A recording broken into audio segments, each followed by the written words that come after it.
ꯒꯤꯗꯃꯛꯇꯗ ꯃꯅꯤꯄꯨꯔꯤ ꯂꯩꯇꯦꯡꯋꯥꯔꯤ ꯃꯥꯏꯀꯩꯗꯒꯤ ꯅꯦꯔꯦꯇꯔ ꯃꯤꯔꯥꯟꯗ ꯂꯣꯡꯖꯝ ꯏꯁꯥꯃꯛꯅ ꯏꯀꯣꯛꯅꯣꯅ ꯈꯨꯔꯨꯝꯖꯔꯤ ꯃꯌꯥꯝꯒꯤ ꯃꯐꯝꯗ ꯉꯁꯤ ꯑꯃꯨꯛ ꯄꯨꯗꯨꯅ ꯂꯥꯛꯆꯔꯤ ꯌꯥꯝꯅ ꯑꯉꯛꯄ ꯊꯧꯗꯣꯛꯁꯤꯡꯅ ꯊꯜꯂꯕ 2016ꯗ ꯔꯤꯂꯤꯁ ꯇꯧꯈꯤꯕ ꯃꯨꯚꯤ ꯑꯃꯅꯤ ꯃꯨꯚꯤ ꯑꯁꯤꯒꯤ ꯃꯃꯤꯡꯅ ꯗ ꯑꯣꯇꯣꯞꯁꯤ ꯑꯣꯐ ꯖꯥꯅꯦ ꯗꯤꯑꯣ ꯑꯗꯨꯗꯤ ꯃꯌꯥꯝ ꯋꯥꯔꯤ ꯑꯁꯤ ꯍꯧꯁꯤꯜꯂꯁꯤ ꯚꯔꯖꯤꯅꯤꯌꯥꯒꯤ ꯒꯔꯊꯥꯟ ꯀꯧꯕ ꯁꯤꯇꯤ ꯑꯃꯕꯨ उल्लदुना मूवी असी हौरई मफम असिदा यामना तमथीबा मवोंगदा युम अमगी मियोइसिंग अहल मतै मनाव अमदी युम अदुगी मतेंग पांगबिनाबगी दमकता थंबा मियोइ अमगा मखोइ पुना हातोक्तुना थमलंबा थौदोक अमदा सिटी पुलिस लाक्तुना येंगसिल्लमी अदुबु अंगकपा अमदी युम असिदा कनागुंबा अमतना युम असिगी मनुंगदा हुरालनादा चंगखिबगी खुदम अमता लेते युम असिदा लेरिबा मियोइ खुदिमक युम असिदगी चेंथोकनबा होटनरंबगी खुदमसिंग अमता फंगबा ngamde केस असिबु इन्वेस्टिगेट तौदुना लेरिबा शरीफ पुलिस अमना बेसमेंट कौरक्लमी शरीफना बेसमेंट चंगलक्पा मतमदा असिबा हकचांग अमसु लेरंबा थेंगनरखी बेसमेंट असिदा लेरमलिबा असिबा हकचांग असी नुपीनी अदुगा मफी अमता थोंगलमदे मसा तंखाई अमा लेनुंगदा फुमजिंदुना लेरमी नुपी असी कनानो करीनो हाइबा करीमता खंगबा ngamdabana शरीफना नुपी असिबु जाने दियो हाइना मिंग थोनबिरमी अमरोमदना टोमी अमदी मागी मचानुपा ऑस्टिन मूव मनुंगदा मैना मसा पुंबा चाकथेक्तुना सीख्रबा हकचांग अमगी पोस्टमार्टम तौदुना लेरमी टोमीगी फैमिली असी मसीगी थबक असे जेनरेशन अहुमरोम तौरक्लबनी अदुगा मागी मचानुपा ऑस्टिन बुसु थबक असे थकपिरिबनी मतम खरगी मतुंगदा ऑस्टिन गी जीएफ इमासु ऑस्टिन अमदी टोमीना लेरिबा मफम अदुदा लाक्लमी ऑस्टिन अमदी इमा डेट चटनबा हाइनरमी अदुगा इमाना हनगिद्रिङैदा ऑस्टिन नमाबु मूव मनुंग अदु येंगहलमी सुम मथंग मथंग येंगदुना लाक्पा मतमदा असिबा हकचांग सिंगबु थमलिबा फ्रीजर अदु यौसिलक्ले इमाना मफम अदुदा थमलिबा असिबा हकचांग अदु येंगे हाइरमी अदुबु ऑस्टिनना मपाबु किजबना इमाना हाइरिबा अदो यारमदे तंजा असिदा टोमी चंगलक्लमी अदुगा इमाना हाइजरिबा अदु अयाबा पीरदुना इमाबु फ्रीजर मनुंगदुदा थमलिबा असिबा हकचांग अमा येंगहलमी अकीबा हकचांग अदुगी ममाई अदुसु मचेत मचेत तारमी अदुगा मखोंग अदुदसु सरिक अमसु किरमी इमाना टोमीदा हंगलमी सरिक अमस असिबा हकचांग असिगी मखोंगदा हावलिबसि करिगिनो हाइना मसिदा टोमीना असुमना खुमलए ममांगैगी मतमदा मी अमसे तसेंगनमक सिब्रा नत्रगा कुमादा लेरिब्रा हाइबसे इराई लाइना खंगबा ngamde अदुगी करिगुंबा मियोइ असिना हिंगलमलबा थोकलबदी माना लेंगलकपा मतमदा सरिक मखोल असे तादुना मी असि हिंगली हाइबसे खंगनबा हाबलिबनी अदुना हौजिकसु टोमीना मसिगी चटनबी असिबु ngasi फावबा थादोक्ट्रिबनी इमाना अमु टोमीदा हंगी हकचांग असिगी ममाय असे करी तौबगिनो मसिदा टोमीना अमु खुमी कनागुंबा अमना मियोइ असिगी मनाक्ता यामना नकना लेरगा मागी ममाय असिदा नोंमैना कापसिनबगिने मागी ममाय असे कायदुना फिबम ताद्रिबनी इमासु असिबा असि उरुबदा मसादा यामना हाइनरक्तबा नुंगाइरक्तबा अमा फावरक्तुना ऑस्टिनबु डेट चटनबा हौरमी ऑस्टिन अमदी इमाना थौलक्पा मतमदा शरीफना जानेदियोगी हकचांग पुदुना मूव अदुदा लाक्लमी अदुगा टोमीबु ngasiगी नुमित्ता ऑटोप्सी तौबा लोशिंदुना हायेंग मागी रिपोर्ट पियु हाइरमी टोमीना ऑस्टिन बुदी इमाना चटखिबा अदुदा चटखिनबा हाइरी अदुबु ऑस्टिन नदी मपाबु मतोमता थबक असि तौदुना लेहौबा पामदबना मपागा लेहौरगे हाइदुना इमागा चटलमदे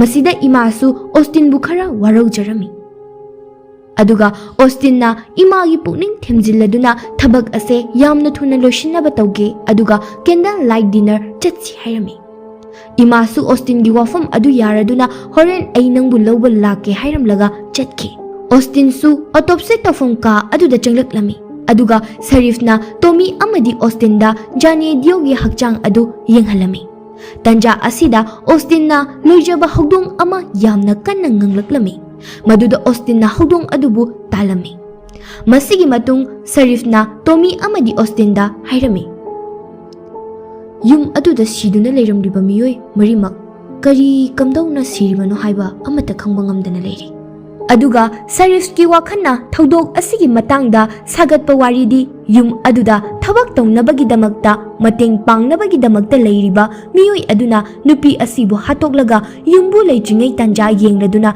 ꯅꯨꯄꯤ ꯑꯁꯤꯒꯤ ꯍꯛꯆꯥꯡ ꯑꯁꯤꯕꯨ ꯌꯨꯝ ꯑꯗꯨꯗ ꯐꯨꯝꯖꯤꯟꯅꯕ ꯍꯣꯠꯅꯔꯤꯉꯩ ꯃꯇꯝꯗ ꯌꯨꯝꯕꯨ ꯑꯗꯨ ꯂꯥꯛꯇꯨꯅ ꯊꯦꯡꯅꯈꯤꯕ ꯑꯗꯨꯅ ꯃꯔꯝ ꯑꯣꯏꯔꯒ ꯌꯨꯝꯕꯨ ꯑꯗꯨꯕꯨꯁꯨ ꯃꯤꯑꯣꯏ ꯑꯗꯨꯅ ꯍꯥꯠꯈꯤꯕ ꯑꯣꯏꯔꯝꯒꯅꯤ꯫ ꯑꯗꯨꯒ ꯌꯨꯝꯕꯨ ꯑꯍꯜ ꯑꯅꯤ ꯑꯗꯨꯒꯤ ꯃꯅꯨꯡꯗꯒꯤ ꯃꯤꯑꯣꯏ ꯑꯗꯨꯕꯨ ꯅꯣꯡꯃꯩ ꯀꯥꯞꯇꯨꯅ ꯍꯥꯠꯂꯝꯕ ꯑꯣꯏꯒꯅꯤ ꯍꯥꯏꯔꯝꯃꯤ꯫ ꯑꯗꯨꯒ ꯑꯃꯨꯛ ꯃꯈꯥ ꯇꯥꯔꯛꯏ, ꯃꯦꯗꯤꯌꯥꯗ ꯋꯥꯐꯝ ꯑꯁꯤ ꯊꯧꯗꯣꯛ ꯑꯁꯤꯅ ꯑꯣꯏꯕ ꯌꯥꯏ ꯍꯥꯏꯅ ꯍꯥꯏꯕꯗꯤ ꯌꯥꯏ, ꯑꯗꯨꯕꯨ ꯖꯥꯅꯦꯗꯤꯌꯣꯒꯤ ꯃꯔꯝꯗꯗꯤ ꯀꯔꯤ ꯍꯥꯏꯒꯅꯤ ꯍꯥꯏꯕ ꯈꯪꯗ꯭ꯔꯦ꯫ ꯃꯥꯒꯤ ꯄ꯭ꯔꯨꯐ ꯑꯣꯏꯕ ꯌꯥꯕ ꯀꯔꯤꯒꯨꯝꯕ ꯑꯥꯏꯗꯤ ꯑꯃꯠꯇ ꯐꯪꯕ ꯉꯝꯗ꯭ꯔꯤ ꯍꯥꯏꯔꯝꯃꯤ꯫ ꯃꯁꯤꯗꯁꯨ ꯅꯠꯇꯅ ꯖꯥꯅꯦꯗꯤꯌꯣꯒꯤ ꯐꯤꯡꯒꯔꯄ꯭ꯔꯤꯟ ꯐꯥꯎꯕ ꯑꯩꯈꯣꯏꯅ ꯁꯤꯁꯇꯦꯝ ꯑꯃ ꯐꯥꯎꯕꯗ ꯊꯦꯡꯅꯗ꯭ꯔꯤ꯫ ꯃꯌꯥꯝ ꯑꯁꯤꯗꯒꯤ ꯈ꯭ꯋꯥꯏꯗꯒꯤ ꯉꯛꯂꯤꯕꯗꯤ ꯖꯥꯅꯦꯗꯤꯌꯣ ꯃꯁꯥꯗ ꯑꯁꯣꯛ ꯑꯄꯟ ꯑꯃꯠꯇ ꯌꯥꯎꯗꯦ꯫ ꯑꯗꯨꯒ ꯃꯁꯤꯒꯤ ꯊꯕꯛ ꯑꯁꯤ ꯁꯔꯤꯐꯅ ꯑꯣꯁꯇꯤꯟ ꯑꯃꯗꯤ ꯇꯣꯝꯅꯤꯗ ꯑꯣꯔꯗꯔ ꯇꯧꯔꯗꯨꯅ ꯉꯁꯤꯒꯤ ꯅꯨꯃꯤꯠꯇ ꯂꯣꯏꯁꯤꯟꯗꯨꯅ ꯖꯥꯅꯦꯗꯤꯌꯣꯅ ꯁꯤꯕꯒꯤ ꯃꯔꯝ ꯈꯪꯅꯕ ꯈꯪꯍꯜꯂꯝꯃꯤ꯫ ꯃꯁꯤ ꯑꯣꯏꯕ ꯇꯥꯔꯕꯗꯤ ꯍꯌꯦꯡ ꯄ꯭ꯔꯦꯁ ꯃꯦꯗꯤꯌꯥꯗ ꯖꯥꯅꯦꯗꯤꯌꯣꯅ ꯁꯤꯔꯝꯕꯒꯤ ꯃꯔꯝ ꯍꯥꯏꯕ ꯌꯥꯔꯒꯅꯤ꯫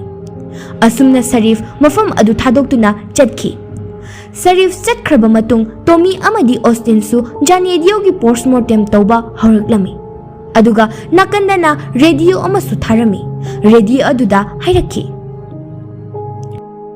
ꯉꯁꯤꯒꯤ ꯋꯦꯗꯔꯁꯦ ꯌꯥꯝꯅ ꯅꯨꯡꯉꯥꯏꯕ ꯑꯇꯤꯌꯥꯗ ꯏꯍꯥꯡ ꯍꯥꯡꯅ ꯂꯩꯕ ꯋꯦꯗꯔ ꯑꯃ ꯑꯣꯏꯅ ꯂꯩꯔꯤ꯫ ꯑꯗꯨꯒ ꯃꯁꯤꯒꯤ ꯋꯦꯗꯔ ꯑꯁꯤ ꯅꯨꯃꯤꯠ ꯈꯔꯅꯤꯗꯤ ꯑꯗꯨꯃꯛ ꯂꯩꯒꯅꯤ, ꯑꯍꯣꯡꯕ ꯂꯩꯔꯣꯏ꯫ ꯇꯣꯃꯤꯅ ꯖꯥꯅꯦꯗꯤꯌꯣ ꯑꯁꯤ ꯆꯥꯎꯔꯥꯛꯅ ꯆꯍꯤ 18ꯇꯒꯤ 24 ꯐꯥꯎꯕ ꯑꯣꯏꯔꯝꯕ ꯌꯥꯏ ꯍꯥꯏꯔꯝꯃꯤ꯫ ꯖꯥꯅꯦꯗꯤꯌꯣ ꯃꯁꯥꯗ ꯏ ꯆꯦꯜꯂꯤ ꯍꯥꯏꯕꯒꯤ ꯈꯨꯗꯝ ꯑꯃꯗꯤ ꯃꯥꯒꯤ ꯃꯁꯥꯗ ꯀꯔꯤꯒꯨꯝꯕ ꯑꯁꯣꯛꯄ ꯑꯃꯠꯇ ꯂꯩꯕ ꯎꯔꯝꯗꯦ꯫ ꯑꯣꯁꯇꯤꯟꯅ ꯖꯥꯅꯦꯗꯤꯌꯣꯒꯤ ꯍꯛꯆꯥꯡ ꯑꯁꯤꯒꯤ ꯑꯦꯡꯒꯜ ꯈꯨꯗꯤꯡꯒꯤ ꯐꯣꯇꯣ ꯀꯥꯞꯂꯝꯃꯤ꯫ ꯃꯁꯤꯗꯒꯤ ꯃꯈꯣꯏꯅ ꯖꯥꯅꯦꯗꯤꯌꯣꯒꯤ ꯃꯤꯠꯇ ꯌꯦꯡꯂꯨꯕ ꯃꯇꯝꯗ ꯖꯥꯅꯦꯗꯤꯌꯣꯒꯤ ꯃꯃꯤꯠ ꯑꯁꯤꯗꯤ ꯉꯧꯔꯣꯛ ꯉꯧꯗꯨꯅ ꯂꯩꯔꯝꯃꯤ꯫ ꯇꯣꯃꯤꯅ ꯍꯥꯏꯕꯒꯤ ꯃꯇꯨꯡ ꯏꯟꯅ ꯑꯁꯨꯝꯅ ꯃꯤꯠ ꯑꯁꯤ ꯑꯉꯧꯕ ꯃꯆꯨ ꯑꯣꯜꯂꯤꯕ ꯑꯁꯤꯒꯤ ꯃꯔꯝꯗꯤ ꯀꯅꯥꯒꯨꯝꯕ ꯃꯤꯑꯣꯏ ꯑꯃꯅ ꯁꯤꯕꯒꯤ ꯃꯇꯝꯁꯦ ꯀꯨꯏꯔꯛꯂꯕ ꯃꯇꯝꯗ ꯑꯣꯟꯕꯅꯤ꯫ ꯑꯗꯨꯕꯨ ꯖꯥꯅꯦꯗꯤꯌꯣꯒꯤ ꯍꯛꯆꯥꯡ ꯑꯁꯤꯗꯤ ꯇꯒꯠ ꯇꯒꯠ ꯇꯦꯛꯇꯨꯅ ꯁꯤꯕ ꯀꯨꯏꯗ꯭ꯔꯤꯕ ꯃꯤ ꯑꯃꯒꯨꯝꯅ ꯂꯩꯔꯤ꯫ ꯑꯗꯨꯒ ꯖꯥꯅꯦꯗꯤꯌꯣꯒꯤ ꯃꯁꯥ ꯑꯁꯤꯁꯨ ꯃꯌꯥꯝꯒꯤ ꯆꯥꯡꯗꯒꯤ ꯌꯥꯝꯅ ꯀꯥ ꯍꯦꯟꯅ ꯏꯪꯂꯝꯃꯤ꯫ ꯃꯁꯤꯅ ꯍꯥꯏꯔꯤꯕꯗꯤ ꯖꯥꯅꯦꯗꯤꯌꯣ ꯑꯁꯤ ꯁꯤꯕ ꯀꯨꯏꯔꯦ ꯍꯥꯏꯕꯅꯤ꯫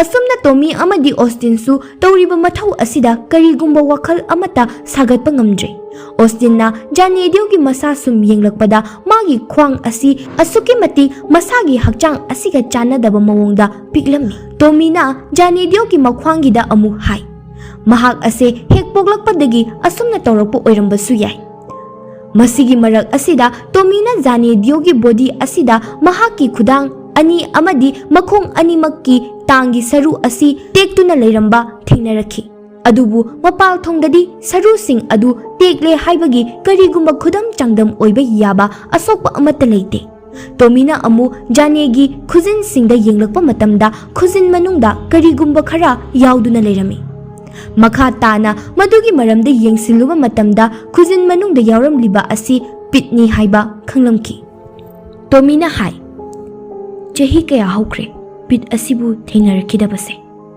ꯑꯣꯁꯇꯤꯟꯅ ꯍꯪꯉꯤ, ꯄꯤꯛ ꯍꯥꯏꯕꯗꯤ ꯀꯔꯤꯅꯣ ꯍꯥꯏꯅ꯫ ꯃꯗꯨꯗ ꯇꯣꯃꯤꯅ ꯈꯨꯝꯂꯝꯃꯤ, ꯄꯤꯠ ꯍꯥꯏꯕ ꯑꯁꯤꯁꯨ ꯂꯩꯕꯥꯛ ꯃꯈꯜ ꯑꯃꯅꯤ, ꯑꯗꯨꯒ ꯃꯁꯤ ꯏꯪꯂꯦꯟ ꯑꯃꯗꯤ ꯅꯣꯔꯠ ꯀꯟꯇ꯭ꯔꯤꯁꯤꯡꯗ ꯐꯪꯕ ꯂꯩꯕꯥꯛ ꯃꯈꯜ ꯑꯃꯅꯤ꯫ ꯃꯁꯤꯒꯤ ꯄꯤꯠ ꯍꯥꯏꯔꯤꯕ ꯂꯩꯕꯥꯛ ꯃꯈꯜ ꯑꯁꯦ ꯃꯃꯥꯡꯉꯩ ꯃꯇꯝꯗ ꯀꯪꯍꯟꯗꯨꯅ ꯃꯩ ꯊꯥꯒꯠꯄ ꯃꯇꯝꯗ ꯌꯥꯝꯅ ꯁꯤꯖꯤꯟꯅꯔꯝꯃꯤ꯫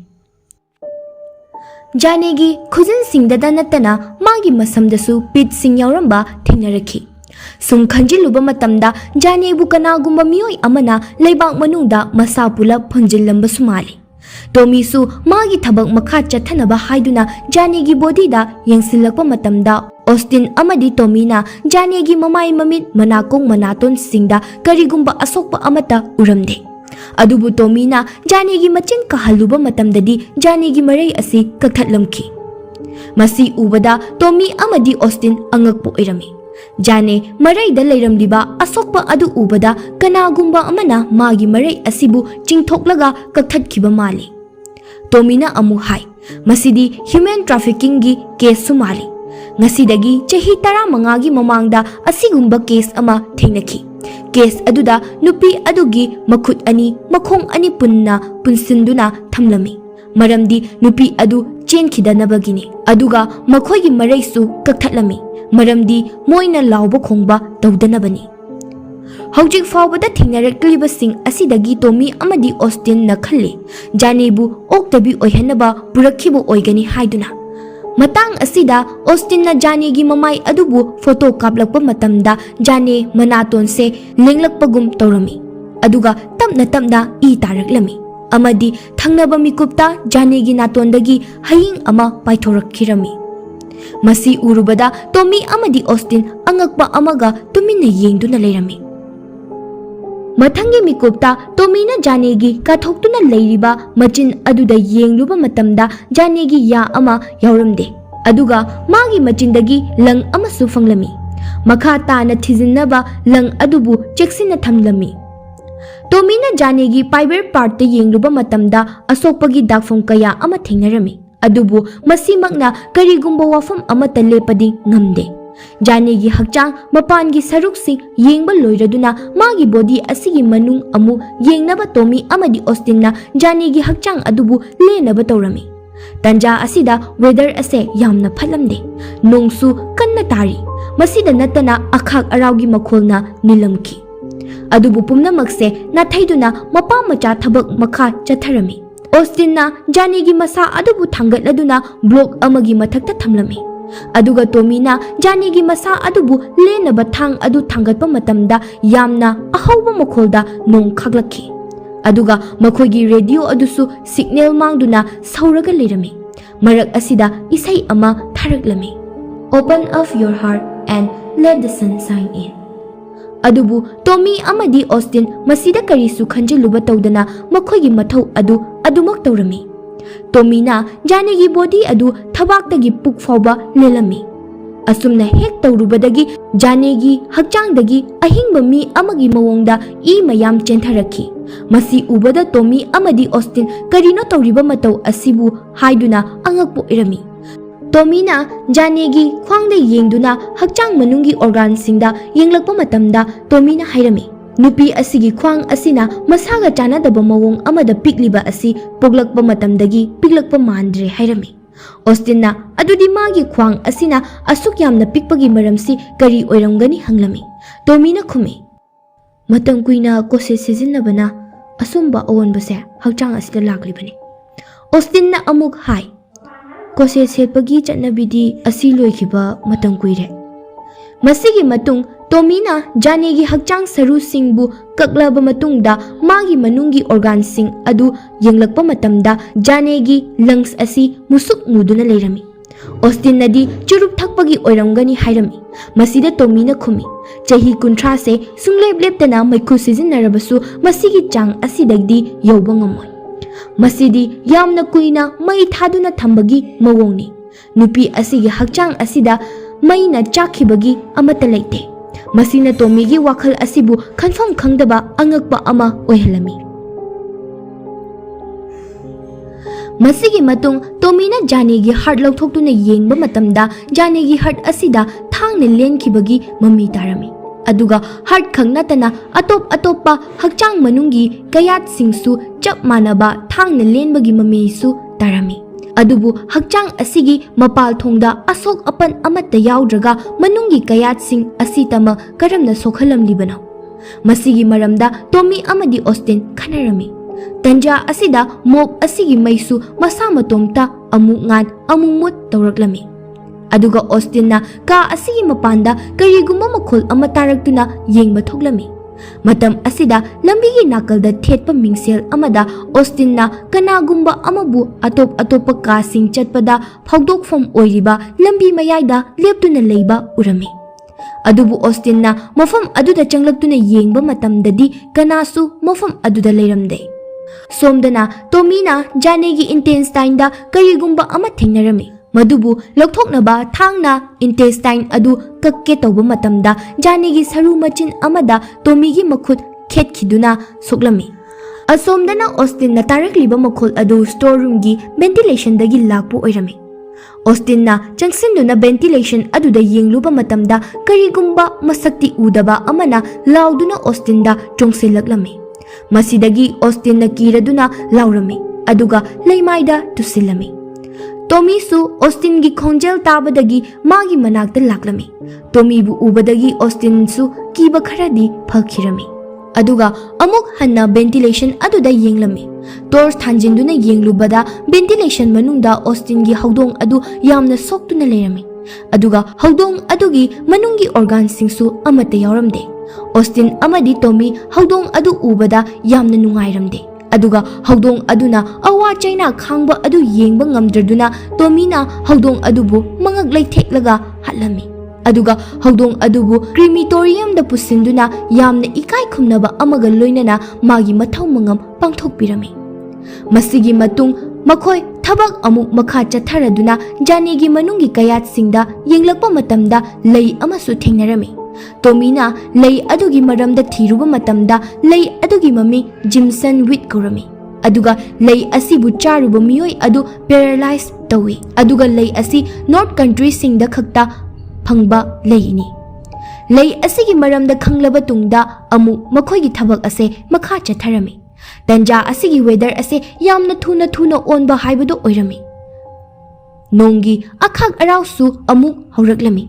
Aduga radio adusu hauji akanba nong churakle haiduna lakthoraklami. Austin masada karigumba chingnaba ama faurami.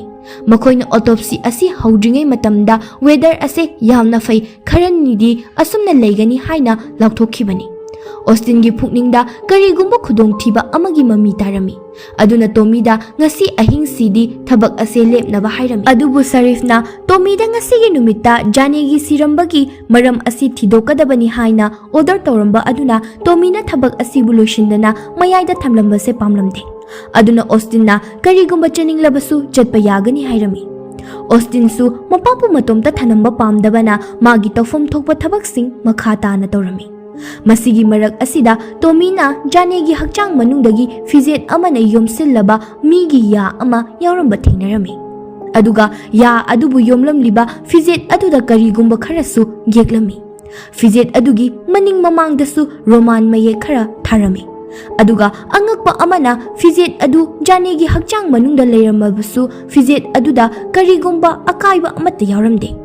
Asengbadi fizet asi janegi hakchang manungda leirakpa kuirabanina stomach acid na chathalampham thokpani. Aduga phi aduda yeglamlibasing adusu karigumba ritual amaga mari leinaba mali. Austin na fizet adubu lauraga hana mamangda janegi chindagi fanglakpa langla adu yengluba matamda langla adubu fizet adugi oirami. Aduga phi aduda yauramliba ya aduzu Austin na janegi maya ama yauramdaba mapa aduda haptuna yengluba matamda chap chanarami. Haibadi ya asi janegi ni haibani. Masidagi Austin na hairami. Kanagumba amana janegi ya asi thudeklaba matungda fizet aduda yomsinduna janeda namduna yolhankhiba oigani. Haujik faubada thengnaribasing asida Tommy na jane ase karigumba ritual amagi damakta bali tawkhibani. Ahanbada magi makhong makhud animak punsilaba matungda magi marai adubu kakthatlaga lei adubu paralysis tare. Masidagi matung magi maya asibu thudeklaga phi asida yomsillaga mangonda nampuda yolhankhiba oigani. Masigi matungda mabu thangna mafam kaya lenduna sokhallaga mai thaba oigani. Asumna janegi misi asigi matang asida khallubada Tommy amadi Austin akiba ama poglami. Adubu makhoina hainariba pumbase janegi tagat tekliba masa asibu yenglubadadi chanadri. Matau karamna mi amabu masada sungtheng-thengdana asuk tamthina otlibano haibasida Tommy amadi Austin da yamna angakpo ama oiri. Matang asida amuksu radio asida weather report paraglami. Hauji nongi fibam asi yamna sathire akanba akhak araugi nong oire lepa kauba leitre hairami. Masigi marak asida radio gi signal asi mangbugum sauduna leramlaba matungda reporter gi khonjel amu taraki. Aduga hairei. Hauji oiriba nonglei nushit asibu thengnaba pamloi. Adubu masi thengnadrabadi lanthokuna chatpa ngamloi.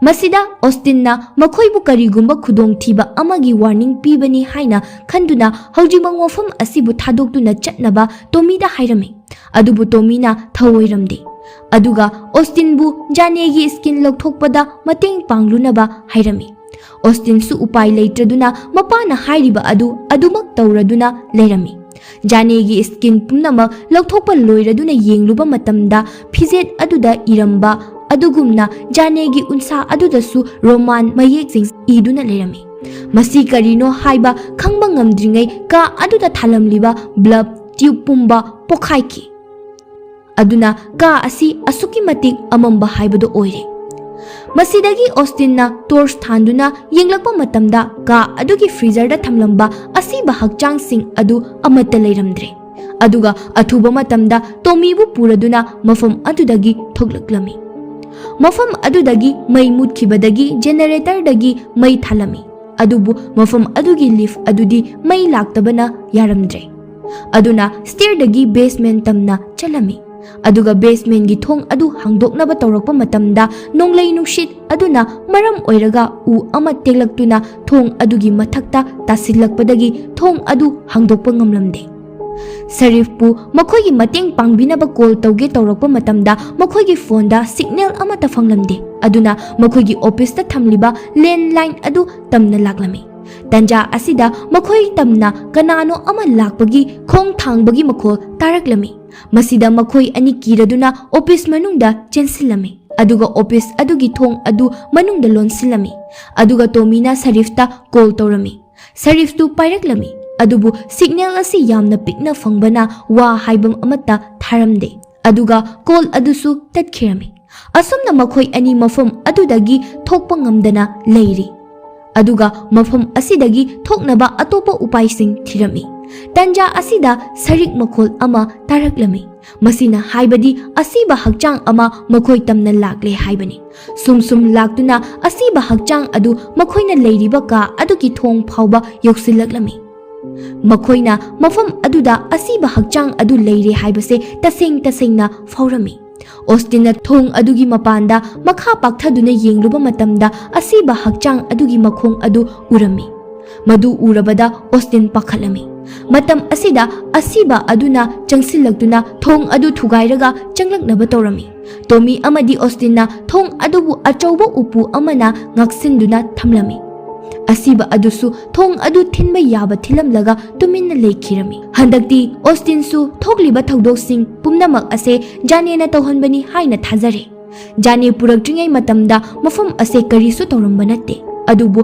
ꯃꯐꯝ ꯑꯁꯤꯗ ꯖꯥꯅꯦ ꯄꯨꯔꯛꯇꯨꯅ ꯃꯥꯒꯤ ꯄꯣꯁꯃꯣꯔꯇꯦꯝ ꯇꯧꯕꯁꯤ ꯍꯦꯛ ꯍꯧꯔꯛꯄ ꯃꯤꯀꯨꯞ ꯑꯗꯨꯗꯒꯤ ꯍꯧꯔꯛꯈꯤꯕꯅꯤ ꯍꯥꯏꯔꯝꯃꯤ꯫ ꯑꯗꯨꯕꯨ ꯇꯣꯃꯤꯅꯗꯤ ꯑꯣꯁꯇꯤꯟꯒꯤ ꯋꯥꯐꯝ ꯑꯗꯨ ꯊꯥꯖꯔꯝꯗꯦ꯫ ꯇꯣꯃꯤꯅ ꯃꯥꯒꯤ ꯃꯈꯨꯠꯇ ꯁꯣꯛꯂꯤꯕ ꯑꯗꯨꯗꯒꯤ ꯏ ꯊꯣꯛꯂꯛꯄ ꯑꯗꯨ ꯎꯔꯛꯇꯨꯅ ꯃꯗꯨ ꯆꯥꯝꯊꯣꯛꯅꯕ ꯋꯥꯁꯔꯨꯝꯗ ꯆꯪꯂꯝꯃꯤ꯫ ꯇꯟꯖꯥ ꯑꯁꯤꯗ ꯃꯐꯝ ꯑꯗꯨꯗ ꯂꯩꯕ ꯄꯔꯗꯥ ꯑꯃ ꯂꯦꯡꯂꯛꯂꯝꯃꯤ꯫ ꯃꯁꯤꯗꯒꯤ ꯇꯣꯃꯤꯅ ꯄꯔꯗꯥ ꯑꯗꯨꯒꯤ ꯃꯅꯥꯛꯇ ꯆꯪꯁꯤꯜꯂꯝꯃꯤ꯫ ꯃꯇꯝ ꯑꯁꯤꯗ ꯄꯔꯗꯥ ꯑꯗꯨꯒꯤ ꯃꯅꯤꯡꯗ ꯃꯃꯤ ꯑꯃ ꯑꯣꯁꯇꯤꯟꯅ ꯎꯔꯝꯃꯤ꯫ ꯑꯗꯨꯒ ꯇꯣꯃꯤꯗ ꯃꯗꯨ ꯇꯝꯕ ꯅꯪꯗ꯭ꯔꯤꯉꯩ ꯇꯣꯃꯤꯅ ꯄꯔꯗꯥ ꯑꯗꯨ ꯍꯥꯏꯗꯣꯛꯂꯝꯃꯤ꯫ ꯃꯇꯝ ꯑꯁꯤꯗ ꯃꯃꯤ ꯑꯗꯨ ꯂꯩꯔꯝꯗ꯭ꯔꯦ꯫ ꯃꯐꯝ ꯑꯗꯨꯗꯒꯤ ꯃꯥꯡꯈꯤꯔꯝꯃꯤ꯫ ꯄꯔꯗꯥ ꯃꯅꯤꯡꯗꯒꯤ ꯃꯃꯤ ꯑꯗꯨ ꯂꯩꯔꯝꯗꯕ ꯎꯕꯗ ꯑꯣꯁꯇꯤꯟ ꯄꯥꯈꯠꯄ ꯈꯔꯗꯤ ꯐꯔꯝꯃꯤ꯫ ꯑꯗꯨꯕꯨ ꯊꯪꯅꯕ ꯃꯤꯀꯨꯞꯇ ꯀꯔꯤꯒꯨꯝꯕ ꯑꯃꯅ ꯇꯣꯃꯤꯗ ꯑꯦꯇꯦꯛ ꯇꯧꯔꯝꯃꯤ꯫ ꯑꯗꯨꯒ ꯕꯥꯊꯔꯨꯝꯒꯤ ꯊꯣꯡ ꯑꯗꯨꯕꯨ ꯃꯁꯥ ꯃꯇꯣꯟꯇ ꯂꯣꯟꯁꯤꯟꯈꯤꯔꯝꯃꯤ꯫ ꯑꯗꯨꯒ ꯕꯥꯊꯔꯨꯝ ꯃꯅꯨꯡ ꯑꯗꯨꯗ ꯇꯣꯃꯤꯕꯨ ꯃꯁꯛ ꯎꯗꯕ ꯃꯃꯤ ꯑꯗꯨꯅ ꯐꯨꯔꯛꯇꯨꯅ ꯇꯣꯃꯤꯕꯨ ꯁꯣꯛꯍꯜꯂꯝꯃꯤ꯫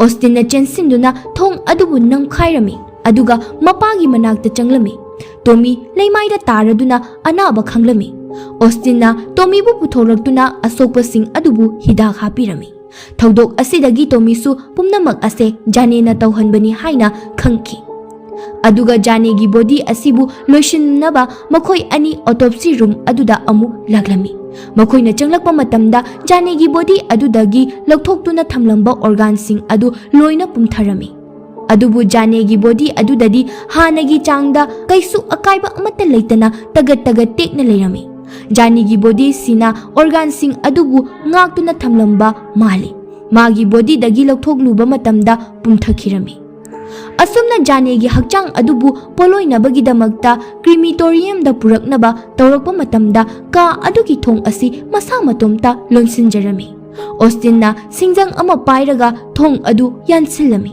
Maduda thong adu machet ama kairami. Akaiba machet aduda Austinna yengluba matamda asiba nupi amagi hakchang ama leptuna leirami. Masi urubada Tommy amadi Austin angakpaga akibagana pungthan-thankhre. Thingthaba tawdana Austinna Janegi body adubu fuel haijinduna mai tharami.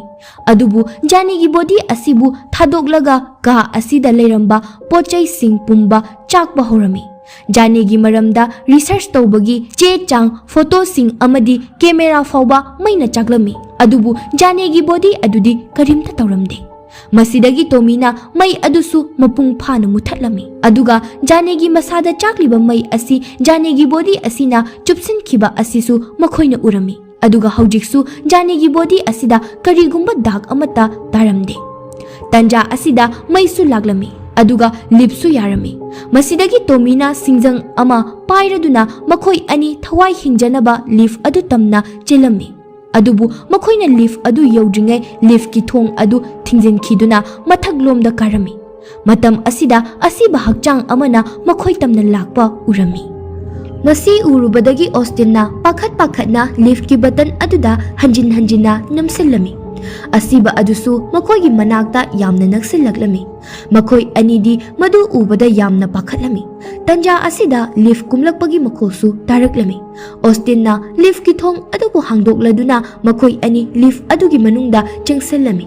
Adubu khudong thiba asina makhoibu nanthokduna chilhanningdabagumna leaf ki thong asi lonsinba loidringaida mai mutkhirami. Aduna leaf ki thong ase tangkhai ama lolaga tangkhai amana hanglami. Matam asida asiba adusu makoyi manak yauraglami. Masidagi Tomina akiba amaga loinana singjang adusu asiba aduda yansilami. Matam asida asiba adugi mahutta nupi amana laubagi makol oina taraklami. Makol adu tabadagi Austinna leaf tagi chenthokduna yengluba matamdadi Tomina asiba ni khanna singjang ne yaluriba adudi Austin gi GF ima oiramki. Ima gi mangakta singjang aduna yansinbadagi imana yamna wana chaina adubu khanglamlaga sikhirami. Imana asumna sikhiba asi ubada Austin yamna kanna kablami. Magi thamoibu thimjinjaba ngamlamde. Austinna imabu numidangda mabu lawba laknaba haikibani. Tommy amadi Austin su khanglami. Janena magi sakti sijinnaduna makhoigi mamitta seranana uhanbani haibasi. Asum tawna Jane imabu asiba hakchang amani khalankhibani. Austin amadi Tommy akiba pakhatpa nungaitaba mayam asiga leaf manung adudagi amu changsenduna famlami. Matam asida Austin gi wakhalda wahang ama laklami. Jane gi sakti sijinnaduna makhoi ngasaina hatokhiba yarabani. Adubu Jane makhoibu haujik fawba hataduna thamliba asi karigino. Aduga wafam amasu Austin na khalami. Jane gi masa asibu lendringai matamda radio da indirect oina warning kaya ama pikhibani. Masina haibadi karigumba wafam kharadi Jane na khanghaningdabagini. Aduna Jane gi autopsy asi loishinnaba tawsi kanana khangba magi autopsy asi loirakpada karigumba makhoigi thawai kanja hoba yaba wafam ama khanglakpasu. Masi haineraduna leaf adudagi tholaktuna autopsy room tamna laglami. Matam asida Jane na crematorium adu mai thangkatuna maikhugi maikhu ngakta ngairami. Maikhu marak adudagi lakpa matamda asiba amana Tomibu yamna phuramduna Tomibu yamna sokhalami. Austinna Tomibu autopsy room adu tamna puraklami. Aduga thong adubu yamna chetna lonsilami. Haujik Jane gi kok asi hangadaba khakta ngairabani. Aduna Austinna Jane gi kokki saru singbu lengkhairaduna Jane gi makok adu hangdoklami. Matam asidasu Jane gi brain asi atai organ singum asok apan amata yaudana phana leirami. Austinna Jane gi brain machet ama lauraduna microscope ta yengluba matamda Tommy amadi Austin angakpana thalami. Jane gi brain gi cell singse loinamak active oirami. Masina haibadi Jane haujiksu hingli haibani. Masina takpadi haujik fawbada makhoina Jane gi body da tawriba pumbase Jane na khangma ngamli mamonda chaina phawri haibani. Wafam mayam asina makhoi anibu asuki matik laita handaba haibado oire. ꯖꯥꯅꯦꯒꯤ ꯃꯁꯥꯗꯒꯤ organ ꯈꯨꯗꯤꯡꯃꯛ ꯂꯣꯏꯅ ꯂꯧꯊꯣꯛꯂꯕ ꯃꯇꯨꯡ ꯁꯤ ꯐꯥꯎꯕꯗ ꯖꯥꯅꯦ ꯃꯇꯧ ꯀꯔꯝꯅ ꯍꯤꯡꯗꯨꯅ ꯂꯩꯔꯤꯕꯅꯣ? ꯇꯣꯃꯤꯅ ꯈꯜꯂꯛꯏ ꯖꯥꯅꯦꯕꯨ ꯀꯔꯤꯒꯨꯝꯕ ꯁꯛꯇꯤ ꯑꯃꯅ ꯍꯧꯖꯤꯛ ꯐꯥꯎꯕ ꯍꯤꯡꯍꯟꯗꯨꯅ ꯊꯝꯕ ꯃꯥꯜꯂꯤ꯫ ꯇꯟꯖꯥ ꯑꯁꯤꯗ ꯑꯣꯁꯇꯤꯟꯅ ꯖꯥꯅꯦꯒꯤ ꯍꯛꯆꯥꯡ ꯃꯅꯨꯡꯗ ꯌꯥꯎꯔꯝꯕ ꯐꯤꯖꯦꯠ ꯑꯗꯨꯕꯨ ꯃꯅꯤꯡ ꯑꯣꯟꯊꯣꯛꯂꯒ ꯌꯦꯡꯂꯨꯕ ꯃꯇꯝꯗ ꯔꯣꯃꯥꯟ ꯃꯌꯦꯛ ꯈꯔ ꯏꯔꯝꯃꯤ꯫ ꯃꯗꯨ ꯄꯨꯟꯁꯤꯟꯗꯨꯅ ꯋꯥꯍꯩ ꯑꯃ ꯇꯥꯔꯝꯃꯤ, ꯂꯦꯚꯤꯇꯤꯀꯁ 20:27꯫ ꯋꯥꯍꯩ ꯑꯁꯤ ꯍꯦꯛ ꯇꯥꯕꯗꯒꯤ ꯇꯣꯃꯤꯅ ꯕꯥꯏꯕꯜ ꯑꯃ ꯄꯨꯊꯣꯔꯛꯇꯨꯅ ꯆꯦꯞꯇꯔ ꯑꯃ ꯍꯥꯡꯗꯣꯛꯂꯝꯃꯤ꯫ ꯆꯦꯞꯇꯔ ꯑꯁꯤꯒꯤ ꯃꯃꯤꯡꯅ ꯂꯤꯚꯤꯇꯤꯀꯁ 20:27꯫ ꯃꯇꯝ ꯑꯁꯤꯗ ꯑꯣꯁꯇꯤꯟꯅ ꯐꯤꯖꯦꯠ ꯑꯗꯨꯕꯨ ꯆꯍꯤ ꯁꯣꯛ ꯑꯃ ꯏꯔꯝꯕꯁꯨ ꯊꯦꯡꯅꯔꯝꯈꯤ꯫ ꯁꯣꯛ 1693 ꯃꯇꯝ ꯑꯁꯤꯗ ꯇꯣꯃꯤꯕꯨ ꯂꯤꯚꯤꯇꯤꯀꯁ 20:27 ꯆꯦꯞꯇꯔ ꯑꯗꯨ ꯕꯥꯏꯕꯜꯗ ꯄꯥꯕ ꯍꯧꯔꯛꯂꯝꯃꯤ꯫ ꯆꯦꯞꯇꯔ ꯑꯗꯨꯗ ꯑꯁꯨꯝꯅ ꯏꯔꯝꯃꯤ, ꯀꯅꯥꯒꯨꯝꯕ ꯅꯨꯄꯥ ꯅꯠꯇ꯭ꯔꯒ ꯅꯨꯄꯤ ꯑꯃꯅ ꯁꯦꯇꯥꯟꯒ ꯃꯔꯤ ꯂꯩꯅꯔꯕꯗꯤ ꯅꯨꯄꯥ ꯅꯠꯇ꯭ꯔꯒ ꯅꯨꯄꯤ ꯑꯗꯨꯕꯨ ꯍꯥꯠꯇꯣꯛꯈꯤꯒꯗꯕꯅꯤ, ꯃꯔꯝꯗꯤ ꯃꯍꯥꯛ ꯑꯗꯣ ꯍꯤꯡꯆꯥꯕꯤ ꯑꯃꯅꯤ꯫ ꯑꯣꯁꯇꯤꯟꯅ ꯇꯣꯃꯤꯗ ꯍꯥꯏꯔꯛꯈꯤ, ꯁꯣꯛ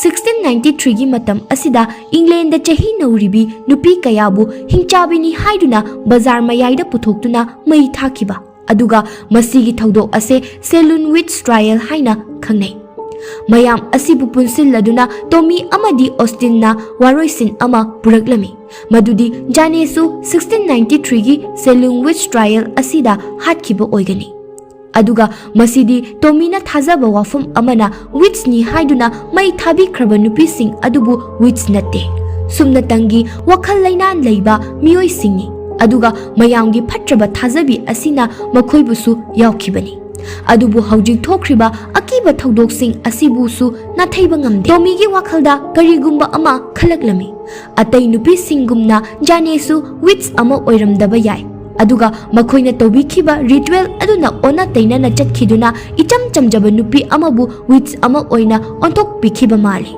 ꯑꯣꯁꯇꯤꯟꯅ ꯑꯃꯨꯛ ꯍꯪꯉꯤ, ꯖꯥꯅꯦꯅ ꯃꯈꯣꯏꯕꯨ ꯊꯥꯗꯣꯛꯇꯨꯅ ꯃꯈꯣꯏꯒꯤ ꯃꯇꯨꯡ ꯏꯟꯅꯗꯨꯅ ꯂꯩꯔꯤꯕꯁꯤ ꯀꯔꯤꯒꯤꯅꯣ ꯍꯥꯏꯅ꯫ ꯇꯣꯃꯤꯅ ꯑꯃꯨꯛ ꯍꯥꯏ, ꯖꯥꯅꯦꯒꯤ ꯕꯣꯗꯤꯗ ꯃꯈꯣꯏꯅ ꯇꯧꯕꯤꯈꯤꯕ ꯄꯨꯝꯅꯃꯛ ꯑꯁꯤꯒꯤ ꯆꯩꯅꯥ ꯑꯁꯤ ꯃꯉꯣꯟꯗ ꯍꯧꯖꯤꯛꯁꯨ ꯐꯥꯎꯔꯝꯒꯤꯅꯤ, ꯑꯗꯨꯅ ꯖꯥꯅꯦꯗ ꯐꯥꯎꯔꯤꯕ ꯑꯋꯥꯕ ꯑꯅꯥꯕ ꯆꯩꯊꯦꯡ ꯃꯌꯥꯝ ꯑꯁꯦ ꯃꯈꯣꯏꯗꯁꯨ ꯐꯪꯍꯟꯗꯨꯅ ꯈꯪꯍꯟꯕ ꯄꯥꯝꯕꯒꯤꯅꯤ꯫ ꯃꯁꯤ ꯍꯥꯏꯔꯝꯂꯒ ꯇꯣꯃꯤꯅ ꯃꯉꯣꯟꯗ ꯁꯣꯛꯂꯤꯕ ꯃꯐꯝ ꯑꯗꯨꯗ ꯑꯣꯁꯇꯤꯟꯗ ꯌꯦꯡꯍꯜꯂꯝꯃꯤ꯫ ꯃꯇꯝ ꯑꯁꯤꯗ ꯇꯣꯃꯤ ꯑꯁꯣꯛꯄꯁꯤꯡ ꯑꯁꯤ ꯖꯥꯅꯦꯒꯤ ꯕꯣꯗꯤꯗ ꯌꯦꯛꯂꯝꯕꯁꯤꯡ ꯑꯗꯨꯒꯨꯝꯅ ꯁꯣꯛꯍꯜꯂꯝꯃꯤ꯫ ꯃꯇꯝ ꯑꯁꯤꯗ ꯀꯥ ꯑꯗꯨꯒꯤ ꯃꯄꯥꯟꯗ ꯂꯩꯔꯤꯕ ꯑꯁꯤꯕ ꯍꯛꯆꯥꯡꯁꯤꯡ ꯑꯗꯨ ꯊꯣꯡ ꯑꯗꯨꯕꯨ ꯅꯝꯈꯥꯏꯔꯗꯨꯅ ꯀꯥ ꯑꯗꯨꯒꯤ ꯃꯅꯨꯡꯗ ꯆꯪꯂꯛꯄ ꯍꯣꯠꯅꯔꯝꯃꯤ꯫ ꯑꯣꯁꯇꯤꯟꯅ ꯊꯣꯡ ꯃꯅꯥꯛꯇ ꯆꯦꯟꯁꯤꯟꯗꯨꯅ ꯊꯣꯡ ꯑꯗꯨꯕꯨ ꯉꯥꯛꯇꯨꯅ ꯂꯩꯔꯝꯃꯤ꯫ ꯇꯣꯃꯤꯅꯗꯤ ꯖꯥꯅꯦꯕꯨ ꯃꯈꯣꯏꯅ ꯊꯤꯡꯕ ꯉꯝꯂꯔꯣꯏ ꯍꯥꯏꯕ ꯈꯪꯂꯗꯨꯅ ꯖꯥꯅꯦꯗ ꯇꯣꯃꯤꯅ ꯋꯥꯐꯝ ꯑꯃ ꯌꯥꯅꯅꯕ ꯍꯥꯏꯔꯝꯃꯤ꯫ ꯇꯣꯃꯤꯅ ꯖꯥꯅꯦꯗ ꯍꯥꯏꯔꯝꯃꯤ, ꯃꯥꯅ ꯄꯦꯟꯗ꯭ꯔꯤꯕ ꯐꯥꯎꯕ ꯇꯣꯃꯤꯗ ꯑꯋꯥ ꯆꯩꯅꯥ ꯑꯗꯨ ꯄꯤꯗꯨꯅ ꯑꯣꯠꯄ ꯌꯥꯒꯅꯤ, ꯑꯗꯨꯕꯨ ꯑꯣꯁꯇꯤꯟꯕꯨꯗꯤ ꯊꯥꯗꯣꯛꯄꯤꯌꯨ ꯍꯥꯏꯔꯝꯃꯤ꯫ ꯃꯁꯤꯗꯒꯤ ꯇꯧꯔꯝꯂꯤꯕ ꯄꯨꯝꯅꯃꯛ ꯆꯞ ꯂꯦꯞꯈꯤꯔꯝꯃꯤ꯫ ꯊꯣꯡꯗ ꯏꯜꯂꯝꯕꯁꯤꯡ ꯑꯗꯨꯁꯨ ꯇꯣꯛꯈꯤ, ꯑꯗꯨꯕꯨ ꯇꯣꯃꯤꯗꯤ ꯖꯥꯅꯦꯅ ꯃꯉꯣꯟꯗ ꯐꯥꯎꯔꯤꯕ ꯑꯋꯥꯕ ꯆꯩꯅꯥꯁꯤꯡ ꯑꯗꯨꯕꯨ ꯄꯤꯕ ꯍꯧꯔꯛꯂꯝꯃꯤ꯫ ꯖꯥꯅꯦꯗ ꯇꯧꯔꯝꯕ ꯑꯗꯨꯒ ꯆꯞ ꯃꯥꯟꯅꯅ ꯇꯣꯃꯤꯒꯤ ꯈꯨꯗꯥꯡ ꯑꯃꯗꯤ ꯈꯣꯡꯒꯤ ꯇꯥꯡꯒꯤ ꯁꯔꯨꯁꯤꯡ ꯇꯦꯛꯂꯛꯂꯝꯃꯤ, ꯑꯗꯨꯒ ꯇꯣꯃꯤꯒꯤ ꯃꯃꯤꯠꯁꯨ ꯑꯉꯧꯕ ꯑꯣꯏꯔꯝꯈꯤ꯫ ꯇꯣꯃꯤꯒꯤ ꯑꯋꯥꯕ ꯄꯤꯔꯤꯕ ꯃꯈꯩ ꯖꯥꯅꯦ ꯍꯥꯟꯅꯒꯤ ꯐꯤꯕꯝꯗ ꯑꯃꯨꯛ ꯍꯜꯂꯛꯂꯝꯃꯤ꯫ ꯃꯥꯒꯤ ꯑꯇꯦꯛꯄ ꯁꯔꯨꯁꯤꯡ ꯁꯝꯖꯤꯜꯂꯛꯂꯝꯃꯤ, ꯑꯗꯨꯒ ꯃꯥꯒꯤ ꯁꯦꯒꯥꯏꯔꯕ ꯍꯛꯆꯥꯡꯁꯨ ꯐꯈꯤꯔꯝꯃꯤ꯫ ꯑꯗꯨꯕꯨ ꯇꯣꯃꯤꯗꯤ ꯆꯩꯅꯥ ꯃꯌꯥꯝ ꯑꯁꯤꯅ ꯃꯁꯥ ꯄꯨꯝꯕ ꯌꯣꯝꯂꯗꯨꯅ ꯑꯋꯥꯕ ꯑꯃ ꯑꯣꯏꯔꯝꯃꯤ꯫ ꯑꯁꯨꯝꯅ ꯇꯣꯃꯤꯅ ꯆꯩꯅꯥ ꯈꯥꯡꯗꯨꯅ ꯂꯩꯃꯥꯏꯗ ꯑꯣꯟꯗꯨꯅ ꯂꯩꯕ ꯑꯁꯦ ꯑꯣꯁꯇꯤꯟꯅ ꯌꯦꯡꯕ ꯉꯝꯂꯝꯗꯦ꯫ ꯑꯗꯨꯒꯤ ꯊꯥꯡꯅ ꯇꯣꯃꯤꯗ ꯊꯤꯟꯖꯤꯟꯗꯨꯅ ꯇꯣꯃꯤꯕꯨ ꯆꯩꯅꯥ ꯃꯌꯥꯝ ꯑꯁꯤꯗꯒꯤ ꯊꯥꯗꯣꯛꯄꯤꯔꯝꯃꯤ꯫ ꯇꯣꯃꯤꯅ ꯁꯤꯈ꯭ꯔꯕ ꯇꯨꯡ ꯖꯥꯅꯦ ꯃꯄꯨꯡ ꯐꯥꯅ ꯐꯒꯠꯄꯗꯤ ꯉꯝꯂꯝꯗꯦ, ꯑꯗꯨꯕꯨ ꯄꯨꯝꯅꯃꯛ ꯍꯥꯟꯅꯒꯨꯝꯅ ꯂꯩꯔꯝꯃꯤ꯫ ꯑꯁꯤꯕꯁꯤꯡꯁꯨ ꯐ꯭रीꯖꯔ ꯑꯗꯨꯗ ꯂꯣꯏꯅ ꯂꯩꯔꯝꯃꯤ꯫ ꯃꯇꯝ ꯑꯁꯤꯗ ꯁꯔꯤꯐꯀꯤ ꯈꯣꯟꯖꯦꯜꯁꯨ ꯑꯣꯁꯇꯤꯟꯅ ꯇꯥꯔꯛꯂꯝꯃꯤ꯫ ꯑꯣꯁꯇꯤꯟꯅ ꯊꯣꯡꯂꯣꯝꯗ ꯆꯦꯜꯂꯨꯕ ꯃꯇꯝꯗꯗꯤ ꯊꯣꯡ ꯑꯗꯨꯗꯤ ꯍꯧꯖꯤꯛꯁꯨ ꯂꯣꯟꯗꯨꯅ ꯂꯩꯔꯝꯃꯤ꯫ ꯑꯣꯁꯇꯤꯟꯅ ꯁꯔꯤꯐꯀꯤ ꯃꯇꯦꯡ ꯄꯥꯡꯕꯤꯅꯕ ꯀꯧꯖꯔꯝꯃꯤ, ꯑꯗꯨꯕꯨ ꯁꯔꯤꯐꯇꯤ ꯑꯣꯁꯇꯤꯟꯒꯤ ꯃꯇꯦꯡ ꯄꯥꯡꯕꯤꯕꯒꯤ ꯃꯍꯨꯠꯇ ꯏꯁꯩ ꯑꯣꯏꯅ ꯁꯛꯂꯛꯂꯝꯃꯤ, "Open up your heart and let the sun shine in." ꯑꯣꯁꯇꯤꯟꯅꯁꯨ ꯃꯄꯥꯟꯗ ꯂꯩꯔꯤꯕ ꯃꯤꯑꯣꯏ ꯑꯁꯤ ꯁꯔꯤꯐ ꯅꯠꯇꯦ, ꯖꯥꯅꯦꯅ ꯎꯍꯟꯕ ꯃꯤꯇ꯭ꯔꯪꯅꯤ ꯍꯥꯏꯕ ꯈꯪꯂꯛꯂꯝꯃꯤ꯫ ꯑꯣꯁꯇꯤꯟꯅ ꯇꯣꯃꯤꯕꯨ ꯍꯥꯠꯈꯤꯕ ꯑꯗꯨꯅ ꯃꯔꯝ ꯑꯣꯏꯔꯒ ꯖꯥꯅꯦ ꯃꯄꯨꯡ ꯐꯥꯅ ꯐꯒꯠꯄ ꯉꯝꯍꯧꯗꯕꯅ ꯖꯥꯅꯦ ꯍꯦꯟꯅ ꯁꯥꯎꯔꯛꯇꯨꯅ ꯇꯧꯔꯛꯂꯤꯕꯅꯤ꯫ ꯑꯁꯤꯕꯒꯤ ꯃꯈꯣꯡꯗ ꯄꯨꯟꯕ ꯁꯔꯤꯛꯁꯤꯡꯒꯤ ꯃꯈꯣꯜ ꯑꯗꯨꯁꯨ ꯑꯣꯁꯇꯤꯟꯅ ꯑꯃꯨꯛ ꯇꯥꯔꯛꯂꯝꯃꯤ꯫ ꯃꯈꯣꯜ ꯑꯗꯨ ꯃꯥꯒꯤ ꯃꯅꯥꯛꯇ ꯌꯥꯝꯅ ꯅꯛꯁꯤꯟꯅ ꯇꯥꯔꯛꯂꯝꯃꯤ꯫ ꯃꯥꯅ ꯇꯨꯡ ꯂꯩꯊꯣꯛꯇꯨꯅ ꯌꯦꯡꯂꯨꯕ ꯃꯇꯝꯗꯗꯤ ꯈꯪꯍꯧꯗꯅ ꯕꯨꯠ ꯑꯣꯜꯂꯕ ꯇꯣꯃꯤ ꯂꯦꯞꯇꯨꯅ ꯂꯩꯔꯝꯃꯤ꯫ ꯃꯗꯨ ꯎꯔꯗꯨꯅ ꯑꯣꯁꯇꯤꯟ ꯈꯪꯕꯗꯒꯤ ꯁ꯭ꯇꯦꯔ ꯃꯊꯛꯇꯒꯤ ꯇꯥꯔꯛꯇꯨꯅ ꯃꯀꯣꯛ ꯀꯥꯏꯔꯗꯨꯅ ꯁꯤꯈꯤꯔꯝꯃꯤ꯫ ꯃꯊꯪꯒꯤ ꯅꯨꯃꯤꯠꯇ ꯁꯔꯤꯐ ꯄꯨꯂꯤꯁꯁꯤꯡꯒ ꯃꯣꯐꯇ ꯂꯥꯛꯂꯝꯃꯤ꯫ ꯃꯈꯣꯏꯅ ꯂꯥꯛꯄ ꯃꯇꯝꯗ ꯃꯣꯐꯇ ꯇꯣꯃꯤ, ꯑꯣꯁꯇꯤꯟ ꯑꯃꯗꯤ ꯏꯃꯥꯒꯤ ꯑꯁꯤꯕ ꯍꯛꯆꯥꯡ ꯑꯣꯏꯅ ꯊꯦꯡꯅꯔꯝꯃꯤ꯫ ꯑꯇꯩ ꯀꯦꯁꯁꯤꯡꯒꯨꯝꯅ ꯀꯦꯁ ꯑꯁꯤꯁꯨ ꯁꯔꯤꯐꯅ ꯋꯥꯍꯪ ꯑꯃꯒꯤ ꯐꯣꯡꯕ ꯉꯝꯗ꯭ꯔꯕ ꯄꯥꯎꯈꯨꯝ ꯑꯃꯒꯨꯝꯅ ꯂꯩꯍꯧꯔꯝꯃꯤ꯫ ꯑꯗꯨꯕꯨ ꯁꯔꯤꯐꯅꯁꯨ ꯃꯁꯤ ꯄꯨꯝꯅꯃꯛꯁꯦ ꯖꯥꯅꯦꯒꯤ ꯕꯣꯗꯤ ꯑꯁꯤꯅ ꯃꯔꯤ ꯂꯩꯅꯔꯝꯒꯅꯤ ꯈꯪꯂꯗꯨꯅ ꯖꯥꯅꯦꯒꯤ ꯃꯔꯝꯗ ꯍꯦꯟꯅ ꯊꯤꯖꯤꯟꯅꯕ ꯚꯔꯖꯤꯅꯤꯌꯥꯒꯤ ꯄꯨꯂꯤꯁ ꯁ꯭ꯇꯦꯁꯟꯗ ꯊꯥꯈꯤꯅꯕ ꯑꯣꯔꯗꯔ ꯄꯤꯔꯝꯃꯤ꯫ ꯑꯗꯨꯒ ꯂꯥꯁ ꯁꯤꯟ ꯑꯁꯤꯗ ꯖꯥꯅꯦꯒꯤ ꯕꯣꯗꯤꯕꯨ ꯚꯔꯖꯤꯅꯤꯌꯥ ꯇꯝꯅ ꯄꯨꯂꯤꯁ ꯑꯃꯅ ꯄꯨꯗꯨꯅ ꯆꯠꯂꯤ꯫ ꯑꯗꯨꯒ ꯒꯥꯔꯤ ꯑꯗꯨꯗ ꯌꯥꯎꯔꯤꯕ ꯔꯦꯗꯤꯑꯣ ꯑꯗꯨꯗ ꯏꯁꯩ ꯁꯛꯂꯛꯂꯝꯃꯤ, "Open up your heart and let the sun shine in." ꯑꯗꯨꯒ ꯁꯣꯝꯗꯅ ꯖꯥꯅꯦꯒꯤ ꯈꯣꯡꯁꯥꯁꯤꯡ ꯂꯦꯡꯕ ꯍꯧꯔꯛꯂꯝꯃꯤ꯫ ꯑꯁꯨꯝꯅ ꯃꯨꯚꯤ ꯑꯁꯤ ꯃꯇꯥꯡ ꯑꯁꯤꯗ ꯂꯣꯏꯁꯤꯟꯈꯤ꯫